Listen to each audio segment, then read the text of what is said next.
Hello అండి.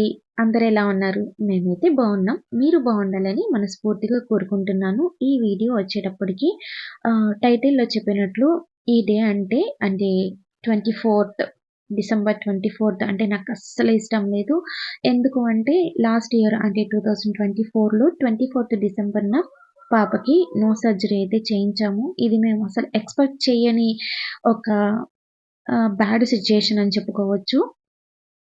దాన్ని నేను అసలేమైంది, ఏంటి అనేది నేను ఇంట్లో చేస్తున్న పనులు చూపిస్తూ నేనైతే ఎక్స్‌ప్లెయిన్ చేస్తాను. మేము పాపకి సెప్టెంబర్‌లో డెంగ్యూ ఫీవర్ అయితే వచ్చిందండి. దానికి ట్రీట్మెంట్ తీసుకున్నాము. పాపకి ఇప్పించాము. ట్రీట్మెంట్ అంతా బానే జరిగింది.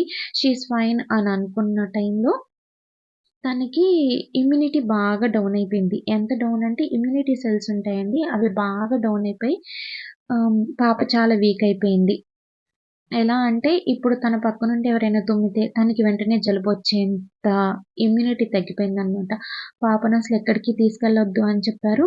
అండ్ ఇంటికి కూడా మోస్ట్‌లీ ఎవరిని రానివ్వద్దు. ఒక 15-20 డేస్ పాపని జాగ్రత్తగా చూసుకోండి అని చెప్పారు. అలాగే మేము కూడా చాలా చాలా జాగ్రత్తగా చూసుకున్నాము. ఎక్కడికి వెళ్ళకుండా, ఎవరిని ఇంటికి రానివ్వకుండా, తనకి హెల్తీ ఫుడ్ ఇచ్చుకుంటూ, ఎక్కువ డ్రై ఫ్రూట్సు, ఫ్రూట్సు ఫ్రూట్స్ తను తినలేకపోయేది. ఎందుకంటే తను ఎక్కువ ఫుడీ కాదు. అందువల్ల ఫ్రూట్స్‌ని డైరెక్ట్‌గా ముక్కలు కట్ చేసి ఇవ్వకుండా జస్ట్ ఓన్లీ ఫ్రూట్స్‌ని మాత్రమే జ్యూస్ లాగా చేసి ఇచ్చేవాళ్ళం. చాలా చాలా బాగా చూసుకున్నాము. కానీ ఎంత బాగా చూసుకున్న రోజులన్నీ మనవే కాదు కదండీ! అలా ఆహ్, తనకి ముక్కులో కండ పెరిగింది అని చెప్పారనమాట. బ్రీతింగ్ అసలు ఆడటం లేదు అని చెప్పింది. వెంటనే మేము ఆల్రెడీ ఇమ్యూనిటీ తక్కువ ఉంది కదా! అదే డాక్టర్‌కి చూయించాము. వాళ్ళు ముక్కులో కండ పెరిగిందండి. ఈఎన్‌టీకి చూపించండి అన్నారు. ఓకే అనుకున్నాము. అప్పటికి హాస్పిటల్స్‌కి తిరిగి చాలా విసిగిపోయాం మేము. విసిగిపోయి ఉండటంతో ఒక 1 వీక్, 10 డేస్ ఆగి వెళ్దాము అనుకున్నాము. ఈలోపే తనకి బాగా ఎక్కువైపోయిందనమాట. కండ బాగా పెరిగిపోయి ఇంకా ముక్కులోంచి ఊపిరి వెళ్ళట్లేదు. గాలి వెళ్ళక నోటితో బ్రీత్ తీసుకుంటుంది. బాగా నోటితో హెవీగా బ్రీత్ తీసుకోవడంతో వెంటనే ఈఎన్‌టీ దగ్గరికి వెళ్ళాము. వాళ్ళొకసారి చెక్ చేసి సీటీ స్కాన్ రాసారనమాట. ఇంక అప్పటికప్పుడు మళ్ళీ సీటీ స్కాన్ చేయించుకొని, మళ్ళీ వెంటనే డాక్టర్ దగ్గరికి వెళ్తే, ముక్కులో కండ బాగా పెరిగిపోయింది. అండ్ ముక్కుకున్న ఈ సెప్టమ్ అంటే లాంగ్ బోన్ ఉంటుంది కదా! అది కొంచెం వంకరొచ్చింది. అండ్ ఇంకా ఎక్కువ ఏది అనంటే సైనస్ ఫార్మ్ అయిపోయింది. మనకి ఈ కన్ను చుట్టూ ఉన్న ప్లేస్‌లో గాలి గదులుంటాయంటండి. ఈ ముక్కులు బ్లాక్ అయిపోవటం వల్ల, ఈ గాలి గదుల్లోకి గాలి ఎళ్ళకపోవటం వల్ల, ఈ గాలి గదులన్నీ ఆరిపోయి, ఆ ప్లేస్‌లో ఒక లిక్విడ్ లాగా ఫార్మ్ అయిపోతుంది. దీనివల్ల కళ్ళ కింద, కళ్ళ పైన, కళ్ళు చుట్టూ వాటర్ లాగా ఒక లిక్విడ్ అనేది ఏర్పడిపోయి, అక్కడంతా ఆ లిక్విడ్ కూడా జెల్లీ జెల్లీగా ఉంటుంది. అయితే చిన్న పాప కదా! ఇప్పుడే సర్జరీలు అవైతే చెయ్యము. మెడిసిన్ వాడదాము అని డాక్టర్ అయితే సజెస్ట్ చేశారండి.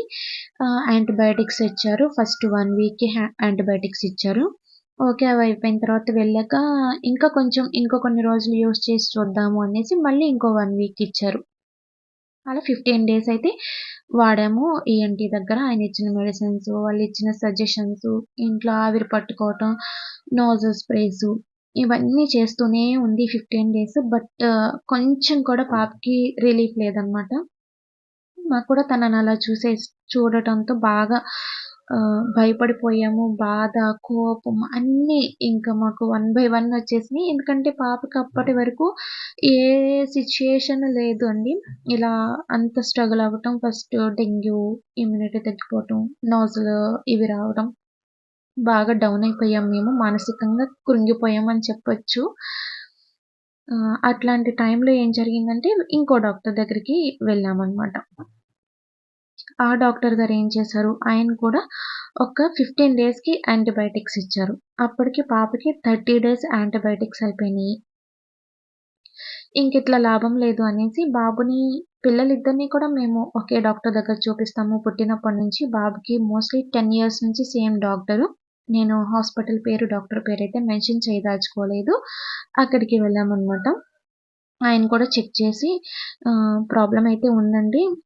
ఫస్ట్ అయితే మెడిసిన్ వాడి చూద్దాము అనేసి 7 డేస్‌కి మెడిసిన్ ఇచ్చారు ఆయన కూడా. బట్ యూజ్ ఏమీ లేదు. ఆయన ఆయన పీడియాట్రిషియన్. ఆయన ఇంకొక సర్జన్‌కి సజెస్ట్ చేశారనమాట. ఈఎన్‌టీ సర్జన్‌కి సజెస్ట్ చేశారు. సో, అక్కడికైతే వెళ్ళాము. పాపకి ఇట్లా ఇంకో 3 డేస్ వాడి చూడండి. ఇబ్బందేం లేకపోతే ఓకే. ఇబ్బందిగా ఉంది అంటే మాత్రం ఇంక నా దగ్గరికి తీసుకురావద్దు. ఆ డాక్టర్ దగ్గరికి తీసుకెళ్ళిపోండి అన్నారు. ఆ డాక్టరు హాస్పిటల్ పేరైతే నేను చెప్తాను. సాగర్ ఈఎన్‌టీ అండి. అక్కడికైతే తీసుకొని వెళ్ళాము. ఎందుకంటే ఇక్కడ ఏ డాక్టర్ దగ్గర క్యూర్ అవ్వలేదు. సో, వెంటనే సాగర్ ఈఎన్‌టీకి వెళ్ళాము. ఆయన ఇవన్నీ అప్పుడు ఆ డాక్టర్ గారు సర్జరీలో ఉన్నారు. సర్జరీ మిడిల్‌లో అంటే వేరే డాక్టర్‌కి అప్పచెప్పి ఆ పేషెంట్‌ని వచ్చి పాపని చూసారు. పాపకైతే అంటే ఇప్పటివరకు నేను చెప్పినయే. బాగా ముక్కు బోను వంకరొచ్చేసింది. సైనస్ ఫుల్‌గా ఫార్మ్ అయిపోయింది. ప్రాబ్లమ్ అయితే ఉంది అని ఆయన కూడా ఒక 7 డేస్‌కి మెడిసిన్ ఇచ్చారు. ఎందుకంటే వాళ్ళు కూడా వాళ్ళ మెడిసిన్ వాడాలి కాబట్టి, ఆయన కూడా 7 డేస్‌కి మెడిసిన్ ఇచ్చారు. బట్ వాడుతూనే ఉన్నాము. ఈలోపు ఏమైందంటే డిసెంబర్ 23న మాకు సెకండ్ విజిట్ ఉంది. వెళ్ళాము. మార్నింగ్ వెళ్ళాము. మార్నింగ్ సెక్షన్‌లో వెళ్ళాము. చూయించుకున్నాము. పాపకి బాగా ఇబ్బందుంది. తనకి ఈ ముక్కు నుంచి చెవికి వెళ్ళే దారిలో ఇన్ఫెక్షన్ స్టార్ట్ అయిపోయిందనమాట. ఇంకా ఆయన లాభం లేదమ్మా వెంటనే సర్జరీ అయితే చేసేయాల్సిందే. లేకపోతే ఈ ముక్కు నుంచి చెవే కాకుండా బ్రెయిన్‌కి కూడా ఈ ఇన్ఫెక్షన్ అనేది వెళ్ళిపోతుంది. ఇంకా సీరియస్ అయిపోతుంది అని చెప్పారు. ఇంకా వెంటనే మేము సరే అండి సర్జరీ అయితే చేపిద్దాము అని అన్నాము. వెంటనే ఆ రోజే టెస్ట్‌లన్నీ చేసేసారు. అంటే సర్జరీకి ముందు చేస్తారు కదా! బ్లడ్ టెస్ట్‌లు పాప ఎలా ఉంది ఏంటి అనేది అన్ని టెస్ట్‌లు చేశారు. నైట్‌కైతే రిపోర్ట్స్ అన్నీ వచ్చేసాయి. 24థ్ మార్నింగ్ ఎర్లీ మార్నింగ్ 6 కల్లా హాస్పిటల్‌కొచ్చేయమన్నారు. సో, మేము 6 కల్లా మార్నింగ్ 5కి లేచి పాపకి ఏమి పెట్టొద్దన్నారు. అంటే 3:00 తర్వాత పాపకి ఏం పెట్టొద్దన్నారు. అందుకని 2:30కి లేపి తనకు కొంచెం పాలు వాటర్ ఇచ్చామనమాట. ఇంక అక్కడి నుంచయితే ఏమి ఇవ్వలేదు. ఎంప్టీ స్టమక్‌తోనే ఉంది. మార్నింగ్ 5కి లేచి రెడీ అయిపోయి వెళ్ళిపోయాం నేను, మా వారు. పాపని తీసుకొని వెళ్ళిపోయాం. బాబు దగ్గర అమ్మని, నాన్నని ఉంచామనమాట. వెళ్ళిన తర్వాత ఇంక పాపకి మళ్ళీ ఒకసారి అన్నీ చెక్ చేశారు. ఇప్పటికి కూడా నేను చెప్పలేకపోతున్నాను. సిట్యుయేషన్‌ని తలుచుకున్నా కూడా కంట్లో నీళ్లొచ్చేస్తున్నాయి. బట్ ఇలాంటి బాధ ఇంకెవరు పడకుండా ఉంటారు. కొంచెం జాగ్రత్త తీసుకుంటారు అనేసైతే నేను ఈ వీడియోని పోస్ట్ చేస్తున్నాను. ఆహ్, అయితే 6:30కి అట్లా డాక్టర్ గారొచ్చారు. చెక్ చేశారు. 8:30 అట్లా సర్జరీ అయితే స్టార్ట్ చేస్తామన్నారు. ఈలోపు పాపని కొంచెం చీరప్ చేస్తూ ఉన్నాము. లోపల చాలా బాధగా పడుతున్నా కూడా తన ముందైతే హ్యాపీగా నవ్వుకుంటూ "ఏం కాదురా లైలే ఇలా వచ్చేస్తాం" అని చెప్తున్నాం. బట్ ఆపరేషన్ ఎలా ఉంటుంది? ఆపరేషన్ తర్వాత సిట్యుయేషన్ ఎలా ఉంటుందనేది మేము కూడా చెక్ చేసుకోలేకపోయాము. ఆపరేషన్ చేయించేసిన తర్వాత 10కి అలా లోపలికి తీసుకెళ్లారు.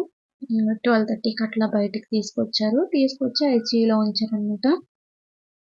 అప్పుడు ఆ తర్వాత మా వారు, మా అత్తగారు లోపలికెళ్లారు పాపని ఐసీయూ నుంచి తీసుకొచ్చేటప్పటికి. నన్ను డాక్టర్ గారు ఈ ఆపరేషన్ తర్వాత ఎలా ఉండాలి అనేది చెప్తానమ్మా అని వేరే రూమ్‌లోకి తీసుకెళ్ళి చెప్తున్నారనమాట. ఆపరేషన్ తర్వాత పాపతో ఇలా ఉండాలి, ఇలా ఉండాలి. తనకి ఈ ఫుడ్ పెట్టండి, ఈ మెడిసిన్ వాడండి అని చెప్తున్నారు. నేనవి విని ఇంక బయటకొచ్చాను. ఈలోపు పాపని ఆహ్, ఐసీయూకి షిఫ్ట్ చేసేశారు అని చెప్పారు. ఇంకా వెళ్ళాననమాట. నేనెళ్ళేటప్పటికి పాపకసలు కంప్లీట్‌గా నోస్ బ్లాక్ చేసేశారు. 2 ముక్కుల్లో దూది పెట్టేసి దాన్ని సీల్ చేసేశారు. తనకి నోటితో బ్రీత్ తీసుకోవాలి అనేది ఇంకా తెలియలేదు. Oxygen mask పెట్టుంచారు.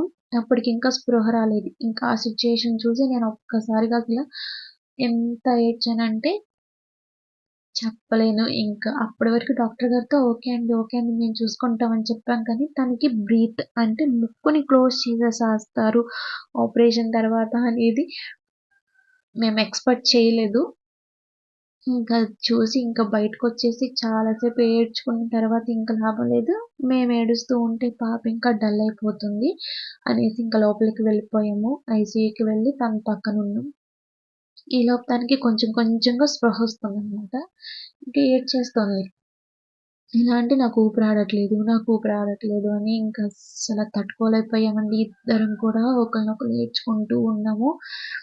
ఈలోపు ఇంక డాక్టర్ గారు మీరు బయటికెళ్ళిపోండి. మేము చూసుకుంటాం పాపకి మేము చెప్తామని అన్నారు. కానీ వెళ్ళలేదు. అక్కడే ఉన్నాము. డాక్టర్ గారు చెప్తున్నారు, "తల్లి నీకేం కాలేదు. నీకు సర్జరీ జరిగింది కదా! ముక్కు నుంచి రక్తం వస్తుంది. అది కొంచెం ఆగటానికి కాటన్ పెట్టాము. నువ్వు నోటితో బ్రీత్ తీసుకో" అని వాళ్ళు చాలా స్లోగా ఎంత బాగా ఎక్స్‌ప్లెయిన్ చేశారో పాపకి.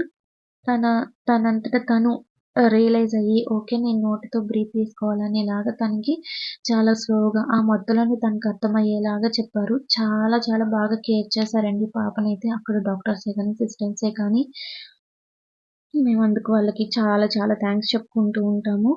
తర్వాత ఒక 3 డేస్ వరకు ఆ ముక్కులో కాటన్ అలాగే ఉంచేశారు. ఈ 3 డేస్ కూడా ముక్కులో డ్రాప్స్ వేస్తూ, కాటన్‌ని చేంజ్ చేస్తూ ఉండాలి. ఈ 3 డేస్ కూడా తన నోటితోనే బ్రీత్ తీసుకుంటూ ఉంది. లైట్ ఫుడ్ ఓన్లీ లిక్విడ్స్ అట్లా ఇస్తూ ఉన్నాము.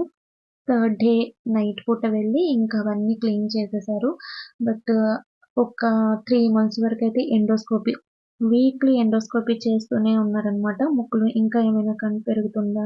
తర్వాత ఎలా ఉంది? ఏంటి? అని. ఎండోస్కోపీ చేసిన ప్రతిసారి తను చాలా సఫర్ అయ్యేది. ఇవన్నీ ఎందుకొచ్చినాయని అప్పుడప్పుడు ఆలోచిస్తూ ఉంటాను. కానీ ఎందుకొచ్చినాయనేది డాక్టర్ కూడా చెప్పలేకపోయారు. స్ట్రెస్ అనుకోవచ్చు. బట్ స్ట్రెస్ అయితే తనకే కాదు ప్రెజెంట్ ఈ రోజున నాకు, మా వారికి, మా బాబుకి కూడా నాసల్ పాలిప్స్ అనేవి ఏర్పడిపోయినాయండి. ఆహ్, ముక్కు కూడా కొంచెం వంకర తిరిగిందనే చెప్పుకోవచ్చు. బట్ ఇంతవరకు డాక్టర్‌కైతే చూపించుకోలేకపోయా. పాపను అలా చూసి మళ్ళీ మేమెళ్ళాలంటే కొంచెం ధైర్యం చాలట్లేదు.